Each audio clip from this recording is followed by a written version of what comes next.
Il y a des rêves qui font plaisir et d'autres un peu moins. D'ailleurs, pourquoi on rêve? Avant de parler de rêve, on va rapidement parler de sommeil. On distingue 5 phases durant notre période de sommeil: l'endormissement, le sommeil léger, le sommeil lent profond, le sommeil profond et le sommeil paradoxal. Le rêve intervient principalement lors du sommeil paradoxal, même s'il peut intervenir durant d'autres phases. Le cycle complet du sommeil dure à peu près 90 minutes et on réalise en moyenne 3 à 5 cycles par nuit. On passe environ 6 heures dans les 4 premières phases et 2 heures dans celle du sommeil paradoxal. À 75 ans, un être humain aura passé à peu près 7 à 8 ans à rêver et 25 ans à dormir. Alors, nous savons que le sommeil a un rôle sur l'équilibre de notre organisme, mais il reste plusieurs zones d'ombre sur ses autres fonctions, tout comme pour les rêves. Pour le neurologue Sigmund Freud, les rêves permettent d'assouvir ses désirs inavoués et de réaliser ses fantasmes sexuels ou transgressifs. Qui n'a jamais fait de rêve érotique ici?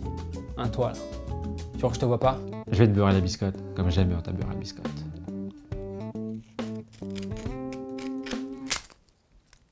Ah, j'en peux plus de ces rêves de merde. J'avoue, on dirait un vieux film érotique des années 70. Enfin bref, selon Freud, interpréter nos rêves nous permettrait de mieux comprendre notre inconscient et nos désirs refoulés. Alors selon le neurologiste Francis Crick, les rêves serviraient à faire le ménage dans notre cerveau. C'est-à-dire trier toutes les informations accumulées durant la journée pour ne garder que l'essentiel. Alors ça expliquerait pourquoi on a du mal à se souvenir de nos rêves. Selon le psychiatre Carl Gustav Jung, les rêves seraient une expression de l'inconscient et serviraient de lien entre le conscient et l'inconscient. Je ne vais pas m'attarder sur toutes les théories, il y en a plusieurs, certaines se complètent, d'autres divergent complètement. De même, l'interprétation des rêves diffère selon les courants et selon notre propre vécu. À titre d'indication, mourir dans son propre rêve signifie selon Freud une culpabilité profonde.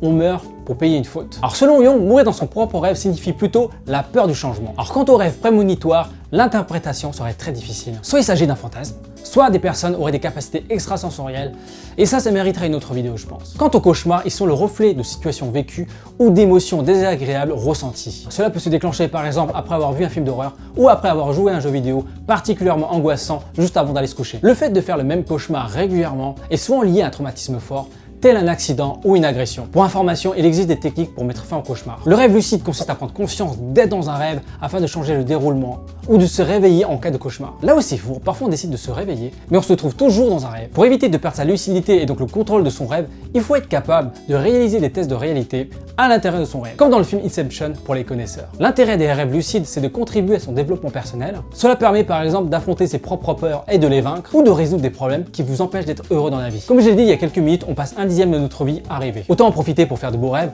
ou à apprendre à se connaître. Je te conseille à ce sujet le livre de Stephen Laberge, S'éveiller en rêvant. Je te conseille aussi le livre de Robert Wagner, Lucid Dreaming. Par contre, celui-là, il est en anglais. Alors mon dernier rêve, c'est que plein de gens s'abonnent à ma chaîne et partagent en masse cette vidéo. Alors pour la petite anecdote, après avoir joué plusieurs heures sur Outlast, la nuit qui a suivi, j'ai cauchemardé que 2 mecs à poil me couraient après. À un moment, je me suis rappelé que c'était un jeu vidéo et que je ne pouvais pas être dans un jeu vidéo. Alors du coup, j'ai réussi à me réveiller à temps avant que ces 2 mecs à poil m'attrapent et... Voir 2 mecs tout nus tout courir après, je trouve ça anxiogène. Depuis, j'évite de jouer à ce genre de jeux vidéo avant de me coucher. Et toi, quel a été ton dernier cauchemar? Est-ce que c'était dû à un film, une série, un jeu vidéo ou un contrôle de maths? Sinon, c'est quoi ton meilleur rêve si tu t'en souviens? Pour me soutenir, n'oublie pas de mettre un pouce bleu, de partager cette vidéo et de t'abonner à ma chaîne. Et si tu veux voir d'autres vidéos, clique sur l'une de ces playlists.